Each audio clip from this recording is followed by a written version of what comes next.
Oi, gente, estamos aqui para mais uma aula. Dessa vez nós vamos ter uma aula teórica e essa aula vai ser um pouco mais densa, um pouco mais complicada do que as últimas, ok? Porque a gente vai falar sobre uma coisa muito, digamos assim, importante, mas ao mesmo tempo desconhecida, que são os ponteiros, certo? Principalmente a relação deles com a linguagem C. Porque a maioria das outras linguagens também usam ponteiros, tá? Todas as linguagens usam ponteiros. Eu já vou explicar por quê. Só que elas ocultam isso por baixo dos panos, ok? Então, mas de toda forma, para a gente entender ponteiros, primeiro a gente tem que entender um pouco sobre a nossa memória, ok? Então, digamos aqui a nossa memória, a memória principal, ok?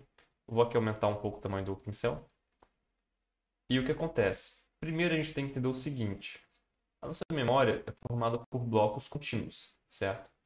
E a gente começa a contar eles em zero. Então, zero, um, 2, 3, assim por diante. Então, vou botar aqui um reticências. Só que nós temos um detalhe. Nós não usamos o sistema decimal para contar os números da nossa memória. Então, vocês conhecem o sistema decimal como os números de 0 a 9, ok? Então, nós temos 0, 1 e chega um momento que nós temos 8 e 9. A nossa memória, porém, ela é feita em hexadecimal. O que é isso? É um sistema numérico que, ao invés de ter 10 caracteres, né, 10 algoritmos, nós temos, na verdade, 16. Então, como é que funciona?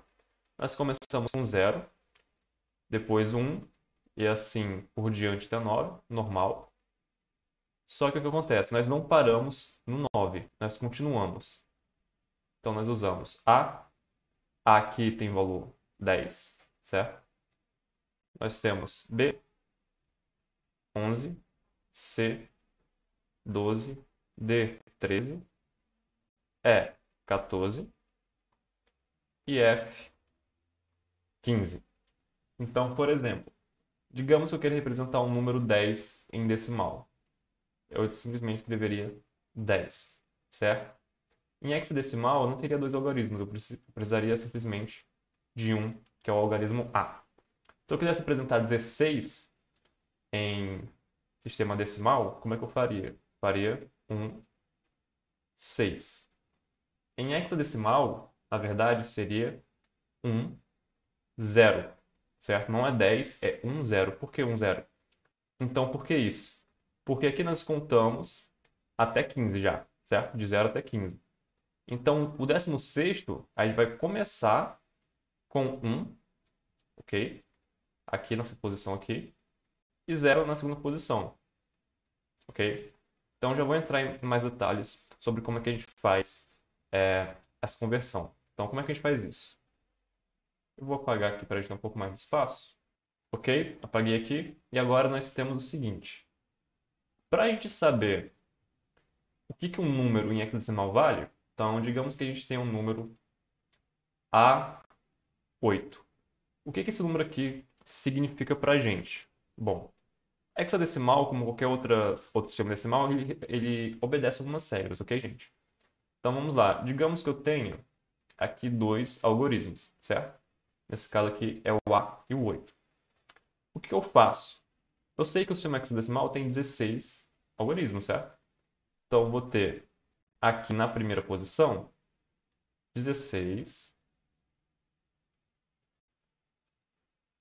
elevado a zero, porque aqui é a posição inicial, a posição zero, certo? Vezes o número que está aqui embaixo. Aqui eu tenho 16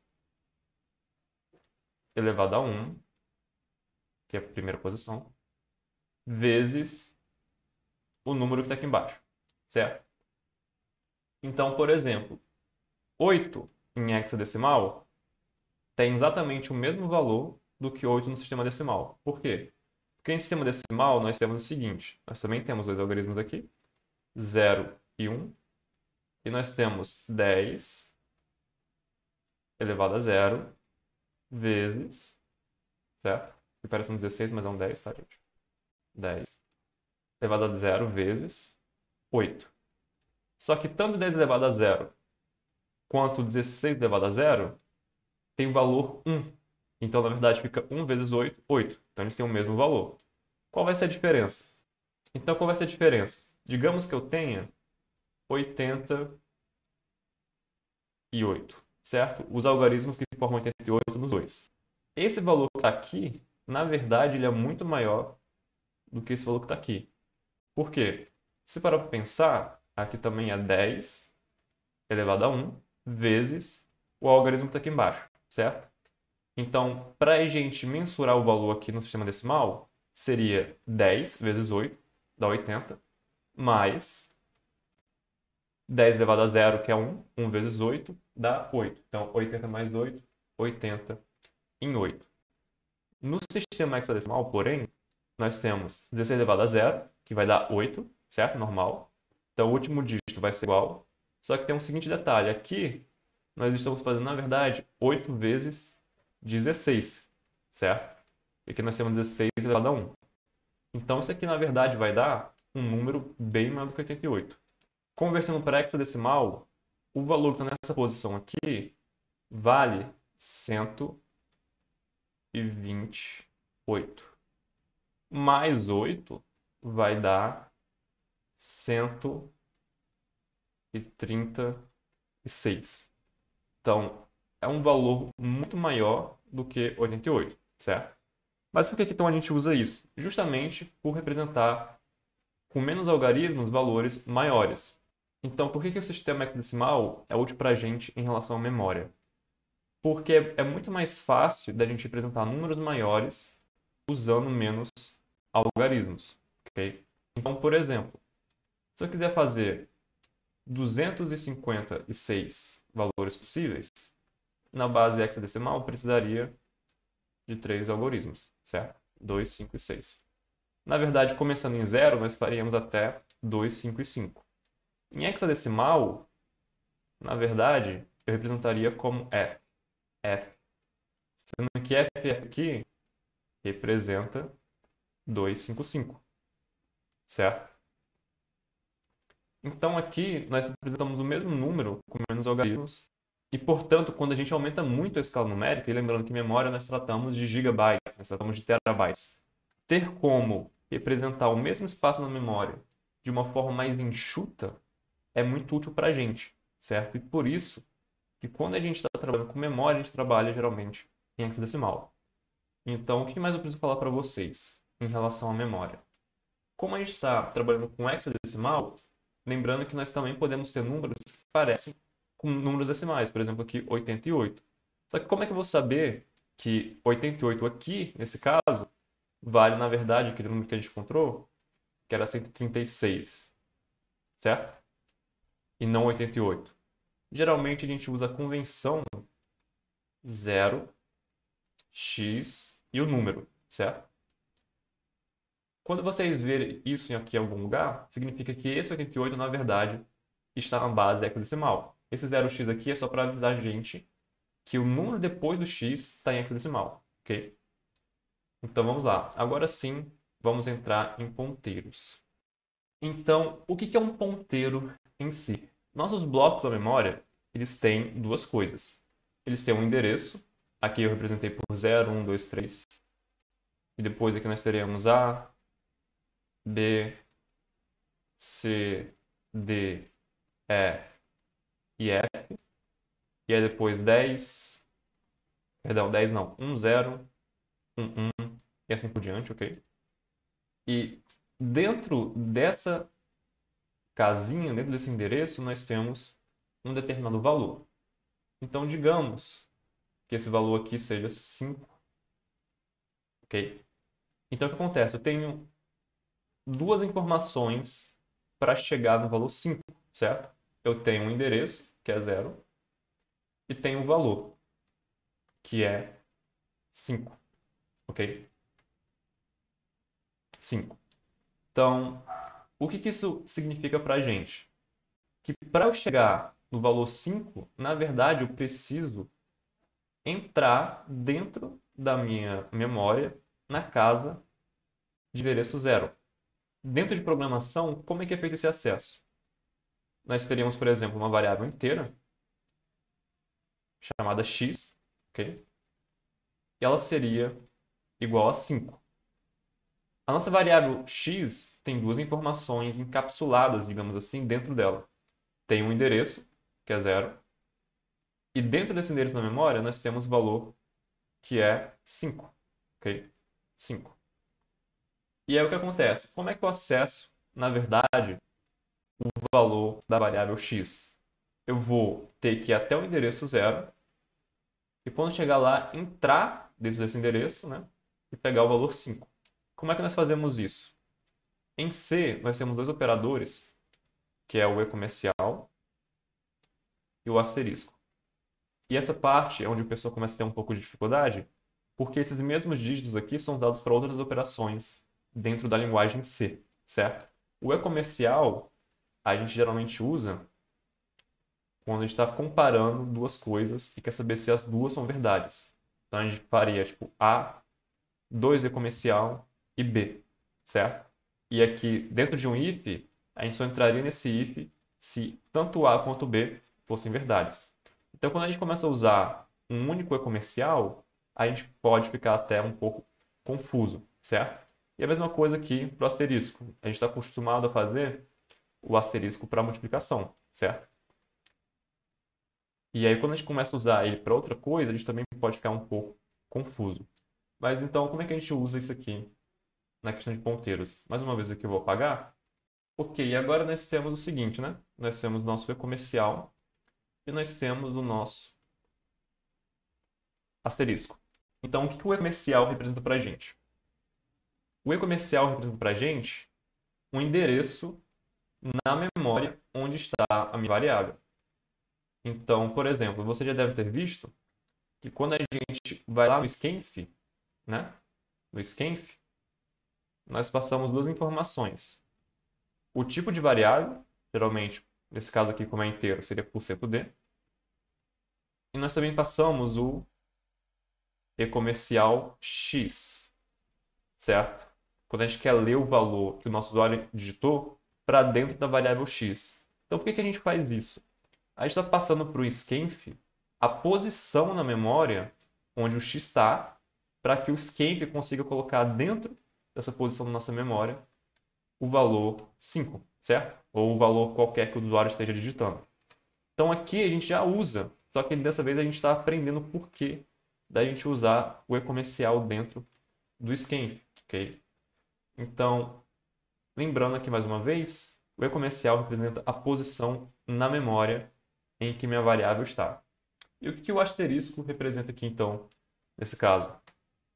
Nesse caso, o asterisco aponta justamente para o valor que está dentro da posição, certo?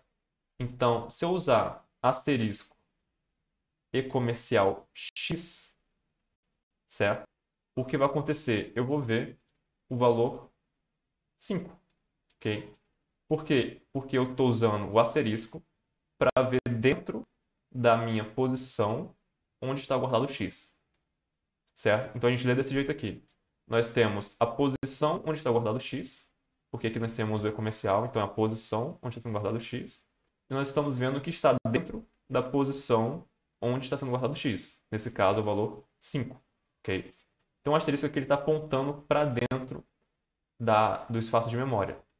Então, quando a gente trabalha com ponteiros, a gente está se referindo principalmente a esse operador asterisco aqui. Então, para a teoria, é mais ou menos isso. E agora a gente vai para o compilador para ver isso aqui na prática. Ok? Estamos aqui, dessa vez no compilador. E a gente vai começar com um exemplo simples, ok? Para a gente fixar bem o que a gente viu na parte teórica da aula. Então, eu vou usar mais um exemplo. Eu vou fazer uma variável int x igual a 5. E eu vou simplesmente agora, eu quero imprimir a posição na minha memória de tal x, ok? Não porque isso vai ser especialmente útil, mas só para a gente ver as coisas funcionando na prática. Então, eu vou usar aqui um novo tipo, não vou usar %d, vou usar %p, ok? Que aqui nesse caso eu estou querendo uma posição na minha memória. Então, o que eu vou fazer aqui, eu vou imprimir, vou dar, na verdade eu escrevi aqui atrás, posição na memória de x. E aqui vou dar um Ctrl/N. E aqui o que eu vou fazer? Eu não vou botar x aqui, porque eu não estou querendo imprimir a variável x, eu estou querendo imprimir a posição na minha memória. Então, eu vou botar aqui o e-comercial antes, porque o e-comercial vai falar para mim qual é a posição na memória onde está o x. Então, a gente pode ver aqui que ele imprimiu, certo? Falou que a posição da memória onde o meu x está é aqui nesse pedaço da minha memória aqui, que começa em 7, depois F, F, F, F, F, vários Fs, até ficar no final DB54. Então essa posição na minha memória que estava livre e que meu compilador pegou e botou X lá dentro, ok? A gente sabe que isso aqui é hexadecimal, por quê? Porque nós temos o 0x aqui, ok?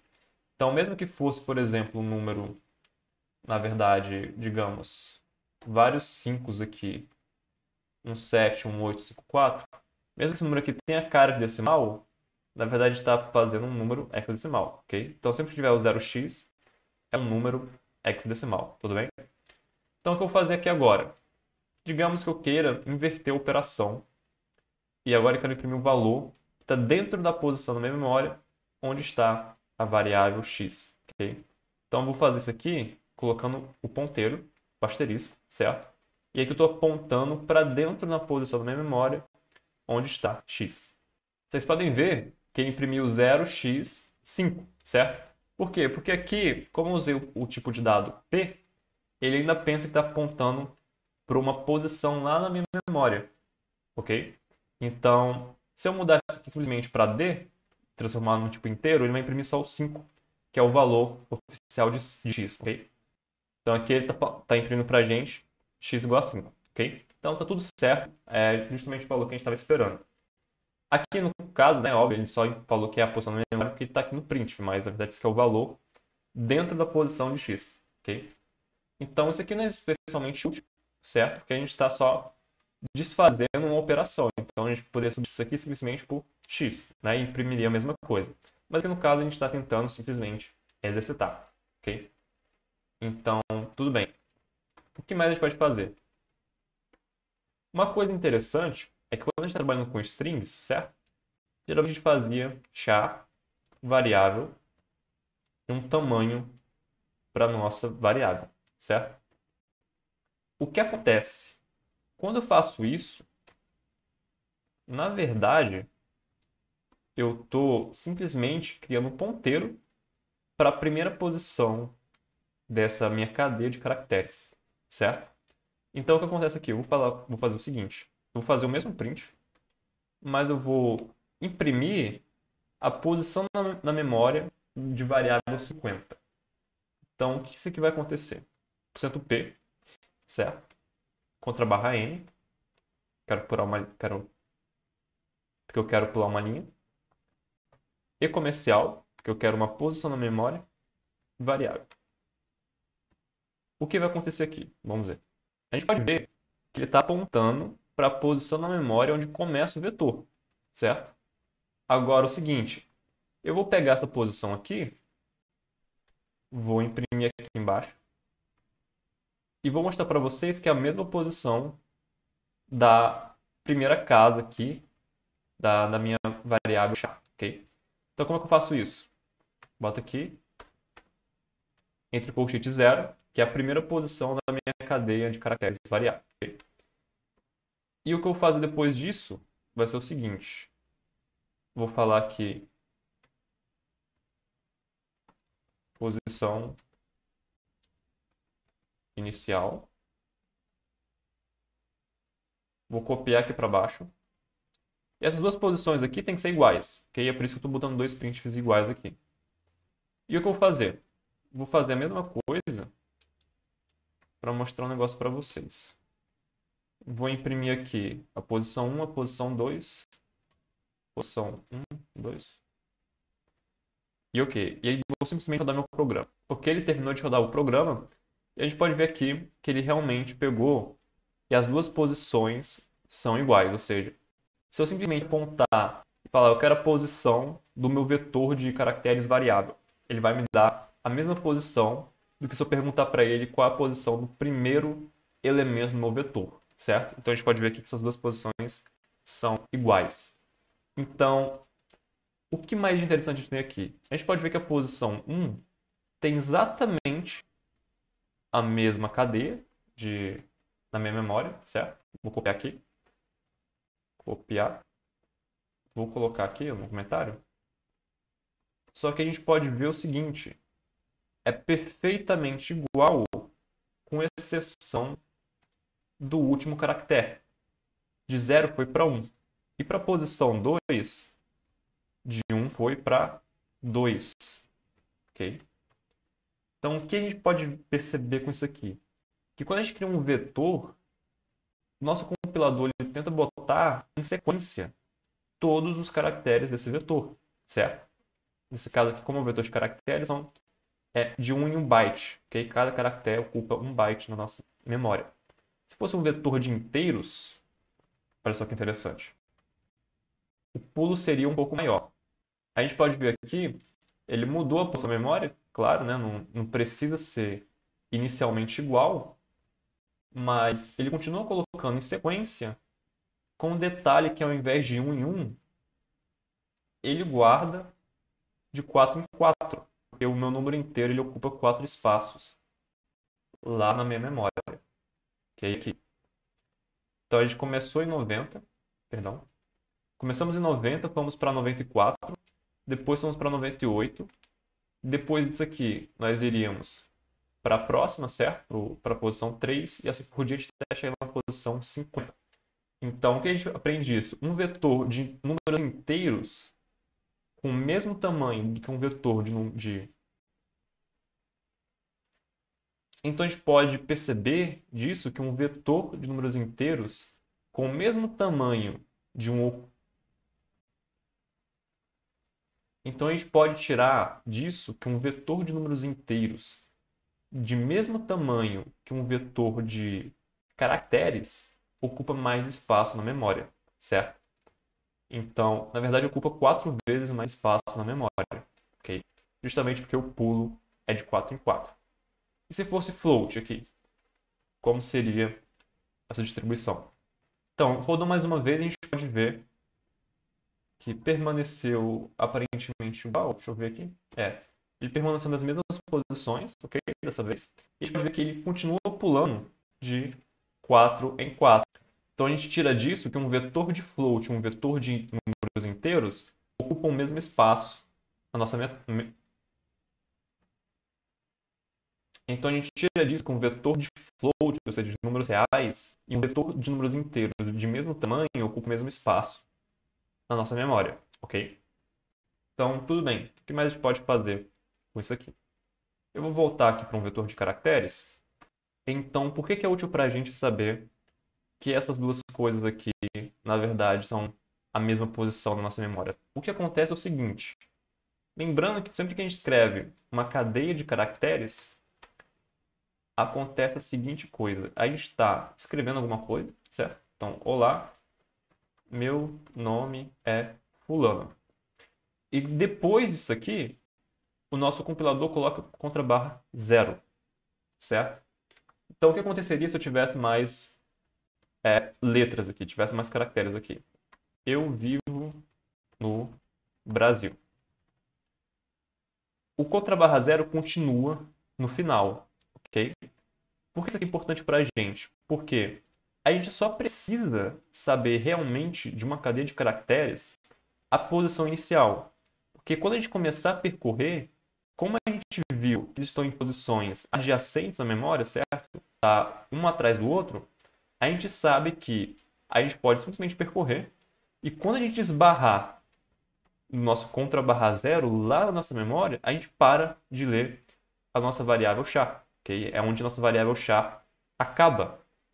Então é por isso que apontar para a posição e apontar para a posição da primeira posição é a mesma coisa, certo? Porque eu só preciso dessa informação, porque uma vez que eu tenho essa informação, tudo que eu preciso fazer é percorrer todos os espaços consecutivos na minha memória até achar um contra barra 0.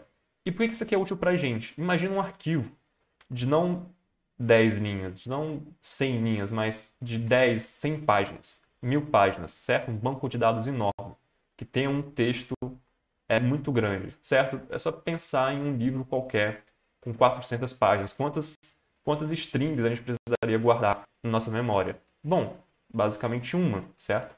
A gente guardaria uma string, é claro, dependendo da formatação, né? Mas a gente guardaria um número muito menor de strings, porque a gente sabe que a gente precisa percorrer apenas até encontrar contra barra zero. Então a gente precisa de menos variáveis, ok? Por conta disso. Então, vou apagar aqui. Então, gente, eu voltei aqui mais uma vez e eu apaguei aqui o código para a gente poder começar do zero. Então, o que eu vou fazer aqui agora? Eu vou mostrar o seguinte para vocês. Se eu tivesse, por exemplo, uma variável char que fosse receber um texto, o que eu poderia fazer na declaração dessa variável, certo? Eu geralmente botaria os colchetes vazios, certo? Para ter o tamanho exato que eu preciso para guardar o meu texto. Então aqui eu vou escrever qualquer coisa, pode ser eu estou escrevendo um texto, certo? E aí o que acontece? Aqui, se a gente botar o mouse em cima, a gente pode ver que a nossa variável char, vetor texto, tem o tamanho 29, certo? É justamente o que precisa para caber todos esses caracteres aqui, mais o contra barra zero no final. Só que o que acontece? Se depois eu precisasse sobrescrever essa mesma variável com um texto diferente, tanto em tamanho quanto em conteúdo, eu teria que ficar em valores menores do que 29, certo? Eu poderia percorrer aqui um for e ir substituindo caractere por caractere, mas eu ficaria preso com esse tamanho 29, a menos que eu começasse a mexer um pouco com alocação dinâmica de memória, umas coisas um pouco mais complexas. Então, o que eu posso fazer ao invés disso? Eu vou apagar aqui os colchetes e vou colocar o asterisco atrás da variável. Fazendo assim, então, nossa variável texto, um ponteiro para uma variável do tipo char, ok? Então, lembrando que agora aqui está apontando para o começo dessa sequência de caracteres aqui, desse texto, certo? Então, o que eu vou fazer aqui agora? Eu vou imprimir esse texto. Aqui eu vou usar o %s, porque eu estou usando uma cadeia de caracteres, não estou querendo imprimir apenas um único caractere, ok? E o que eu vou fazer? Vou imprimir minha variável texto. E o que é interessante aqui? Eu posso vir aqui e sobrescrever o valor da minha variável texto por um texto um pouco maior e tentar imprimir novamente para a gente ver o que acontece. Então, vou copiar o primeiro texto, vou botar um ponto. Essa é uma continuação do texto. Então, agora eu tenho a mesma variável, tá? Então, aqui eu declarei ela e aqui eu estou apenas sobrescrevendo o valor. E o que acontece? Aqui eu estou botando um texto maior do que o texto que eu estava utilizando aqui no começo. Eu quero ver se eu vou conseguir imprimir sem problemas. Então, eu vou vir aqui, vou imprimir o print. Então, ok, a gente pode rodar o programa para ver se vai ou não vai funcionar. Aqui o nosso programa terminou de rodar. A gente pode ver que ele imprimiu os dois, ele só imprimiu colado, porque a gente não colocou aqui um contra barra N. Eu vou deixar aqui para a próxima vez que a gente rodar não ficar assim mais colado, mas de toda forma ele rodou. E a gente pode ver que, mesmo que essa string inicial tivesse tamanho 29, certo? Agora 30, porque a gente colocou contra barra N, essa string daqui é maior do que a string inicial e a gente não teve que fazer nenhum passo a mais ou a menos para redefinir o tamanho dessa variável aqui, certo? Então, o que a gente pode fazer com isso? Agora nós temos uma variável que consegue guardar qualquer tamanho de texto dentro dela, certo? Então, o que eu vou fazer aqui agora é o seguinte. Eu vou vir e usar typedef. Vou colocar char estrela string.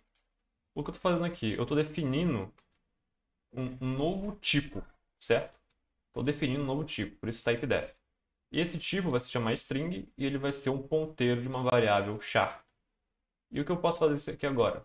Agora eu posso copiar isso aqui, substituir isso aqui por string, e agora eu tenho um novo tipo de variável chamado string, certo? Que ele pode receber qualquer tamanho de texto, certo? De uma cadeia de caracteres. E a gente vai poder utilizar ele quando a gente quiser. Então, quando a gente está trabalhando com outras linguagens mais modernas, por exemplo, Python, por exemplo, Java, JavaScript, a gente já tem esse tipo de dado pré-definido lá na linguagem, mas, na verdade, nada mais é do que um ponteiro para uma variável do tipo char, certo? Então aqui eu vou rodar o mesmo código, só que dessa vez usando esse novo tipo de variável aqui, para a gente ver ele funcionando. Aqui a gente pode ver que ele imprimiu sem nenhum problema. Ele falou aqui, ó, estou escrevendo um texto, e dessa vez ele quebrou a linha, porque eu botei o contrabarra aqui. E aqui ele falou, estou escrevendo um texto, e essa continuação, porque a gente aumentou o tamanho da variável. Então a gente pode ver que agora a nossa variável texto ela pode ser dinamicamente alocada a qualquer texto, certo? A gente pode colocar qualquer texto de qualquer tamanho dentro dela. Isso vai ser especialmente útil porque arquivos nada mais são do que uma cadeia de caracteres muito grande, certo? Então, por exemplo, um livro, na verdade, é só uma sequência de letras muito grande, certo? 400 páginas de letras. Então, isso aqui é muito útil quando a gente está trabalhando com variáveis de texto que podem mudar, certo? A gente não precisa ficar preso a um tamanho específico, como a gente ficava com um vetor do tipo caractere, certo? Então é isso para a aula de hoje, gente. Eu espero que vocês tenham gostado. Deixem um like se vocês gostaram, deixem um dislike se vocês não gostaram da aula. Comente se tiverem alguma dúvida, alguma sugestão e se inscrevam no canal para não perder as próximas aulas. Então é isso, até mais.